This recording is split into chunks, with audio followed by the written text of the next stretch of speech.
salah satu anak saya itu namanya Keanu Ataki. Jadi saking ngefansnya saya sama Bapak Ustadz, bukan nama bapaknya di belakang anak saya, tapi namanya Pak Ustadz.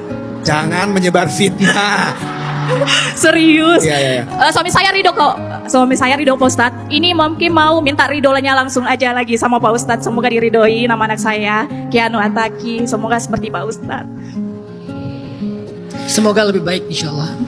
Siapa namanya? Keanu Ataki. Kiano Ataki, cowok ya. Ya. Semoga menjadi anak yang soleh, hafiz Al-Quran, dan menjadi seperti namanya Ataki, orang yang bertakwa insya Allah. Ataki itu saya sengaja tulis pakai, ini nggak apa-apa sambil ngobrol ya. Sengaja saya tulis pakai K, karena kalau pakai Q artinya bertakwa, dan saya ngerasa belum bertakwa, jadi pakai K. Dan pakai K itu bahasa Jepang, artinya air terjun yang tinggi. Jadi semoga terserah nanti, mungkin mau pakai Q atau pakai K. Saya karena nggak pede pakai Q, saya pakai K. Jadi saya suka ke alam gitu. Pakai K ya. Pakai K. Iya. Air terjun berarti. Bagus, tinggi. Dan itu maknanya Jadi positif. orang yang Ya, tinggi, positif. bagus, tinggi. Oke, lanjut di pertanyaan Pak Ustadz. Jadi saya seorang ibu, 3 anak, Kim, Kia, Kimora, Masya Allah. Meskipun saya sudah jadi ibu, tapi saya masih sangat butuh sosok ibu di samping saya Pak Ustadz. Jujur, sangat jujur, belum bisa mandiri.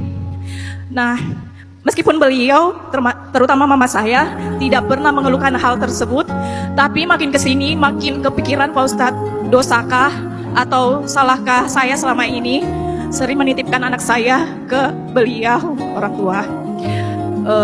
Dari kerja kantoran sampai resign, tetap aja qadarullah, kegiatan saya banyak di luar rumah bersama suami, berdua usahanya bersama suami. Jadi pertanyaan saya Pak Ustadz, apakah saya berdosa sebagai anak karena sering menitipkan anak-anak saya ke orang tua? Saya dari kecil dibesarkan, sudah besar, punya anak-anak saya dipelihara lagi sama orang tua. Itu aja Pak Ustadz, terima kasih. Sebetulnya yang disebut dengan durhaka itu adalah menyakiti hatinya. Kadang ada anak yang menyakiti hatinya tanpa bertemu.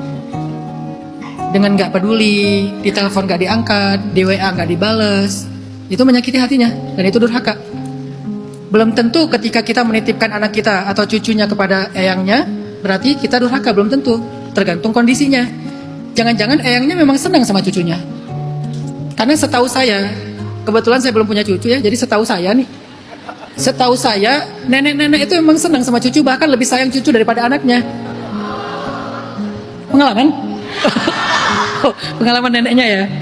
Biasanya tuh kalau udah jadi nenek, itu tuh lebih sayang ke cucu daripada anaknya. Bahkan anaknya marahin cucunya, dimarahin balik sama neneknya. Kamu jangan kayak gitu sama cucu aku, gitu kan. Kalau kondisinya kayak gitu kan gak apa-apa. Karena emang neneknya ridho, memang senang, jadi hiburan juga, gak kesepian di rumah. Saya sekarang anak saya udah mulai satu persatu pergi nih. Anak pertama saya udah mulai ke Jepang. Saya bilang, Kak, nanti kalau kamu udah punya anak titip ke Baba ya. Karena Baba gak mau kesepian, Baba pengen punya anak kecil terus di rumah gitu.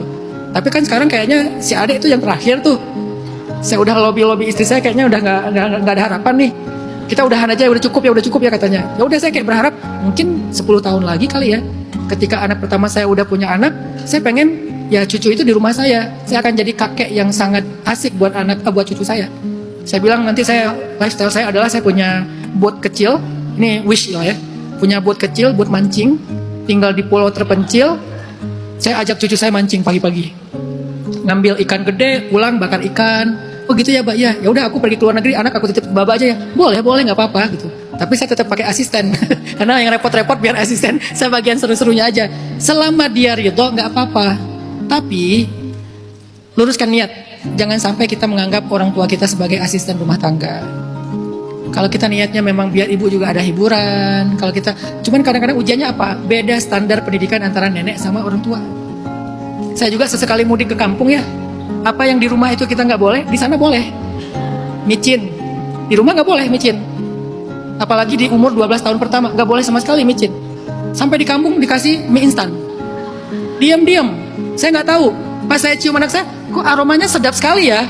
Ini aroma bumbu mie instan ini. Tapi kan nggak mungkin saya marah sama mertua ya. Nah kadang-kadang kayak gini tuh agak jadi challenging sih. Karena beda standar pendidikan. Yang kita tuh pantangan, di sana boleh. Yang kita tuh didisiplinkan apa, di sana diberikan toleransi. Ujian itu yang kadang-kadang kita nggak kuat, malah nanti tanpa sengaja kita menyakiti perasaan mereka. Makanya antisipasi aja hal-hal yang seperti ini. Niatnya yang lurus. jangan nambah beban, tapi ringankan beban. Salah satu cara ringankan beban, mungkin cucu itu jadi bagian dari hiburan buat dia. Kalau kita punya kelebihan rezeki, kenapa nggak pakai profesional aja, asisten rumah tangga, biar nenek nggak terbeban banget. Tapi kalau dia itu ya nggak apa-apa.